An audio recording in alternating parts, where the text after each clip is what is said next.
ಎಲ್ಲಾ ಸಿಗುತ್ತೆ, ಬಟ್ ನಾವು ಸಮಾಜಕ್ಕೆ ಏನ್ ಕೊಡ್ತಾ ಇದ್ದೀವಿ? ಯಾಕೆ ಆದಿ ಮಾನವ ಟೈಮ್ನಾಗ ನಾವ್ ವಿಚಾರ ಮಾಡ್ಕೊಂಡೇವಂದ್ರೆ ನಾವ್ ಬದುಕಾಕ್ ಮುಷ್ಕಿಲ್ ಇತ್ತು. ಯಾಕಂದ್ರೆ ನಾವ್ ಮಲ್ಕೊಂಡು ನಾವ್ ಮುಂಜಾನೆ ಹೇಳ್ತೀವಿಲ್ಲ ಅಂತ ಹೇಳಿ ಗೊತ್ತಿದ್ದಿಲ್ಲ. ಈಗೆಲ್ಲಾ ನಮ್ಗೆ ಈ ತರ ಸವಲತ್ತು ಕೊಟ್ಟಿದೆ ನಮ್ಗೆಲ್ಲ ಏನಂದ್ರ ಅಂದ್ರೆ, ಬಟ್ ನಾವೇನ್ ರಿಟರ್ನ್ ಕೊಟ್ಟಿವಿ ಸಮಾಜಕ್ಕೆ ಅಂತ ಹೇಳಿ ಯಾರು ವಿಚಾರ ಮಾಡ್ತಾ ಇಲ್ಲ. ಅದಕ್ಕಾಗಿ ನಮ್ ಡ್ಯೂಟಿ ಕೂಡ ಆಗುತ್ತೆ.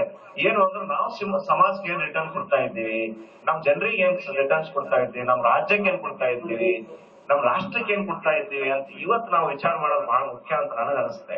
ಯಾಕಂದ್ರೆ ಓನ್ಲಿ ಸ್ವಾತಂತ್ರ್ಯ ಅಂದ್ರೆ ಸ್ವಾತಂತ್ರ್ಯ ಅವ್ರು ಕೊಟ್ರ ಅಂತಂದ್ರ ನಾವು ಸ್ವಾತಂತ್ರ್ಯ ಏನ್ ರಿಟರ್ನ್ ಕೊಡ್ತಾ ಇದ್ದೀವಿ ಅಂತ ನಾವೇನಾದ್ರು ಅಂದ್ರೆ ಇದ್ರ ವಿಷಯದ ಚಿಂತನೆ ಮಾಡೋದು ಕೂಡ ಬಹಳ ಮುಖ್ಯ ಐತೆ.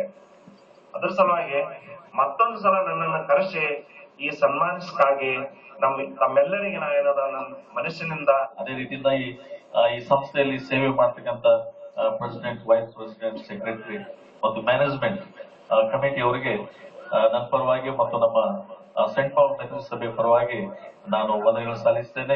ಇನ್ನೂ ಹೆಚ್ಚಿನ ರೀತಿಯಿಂದ ಈ ಶಾಲೆಯನ್ನು ಬೆಳಿಬೇಕು. ಸಾಹೇಬರು ಹೇಳಿದ್ದಾರೆ, ಇದು ಕಾಲೇಜ್ ವರೆಗೂ ಬರಬೇಕು ಎಂಬುದಾಗಿ ಅವರು ಹೇಳಿದ್ದಾರೆ. ಸೊ ನಾನು ಅದೇ ಹಾರೈಸ್ತೇನೆ.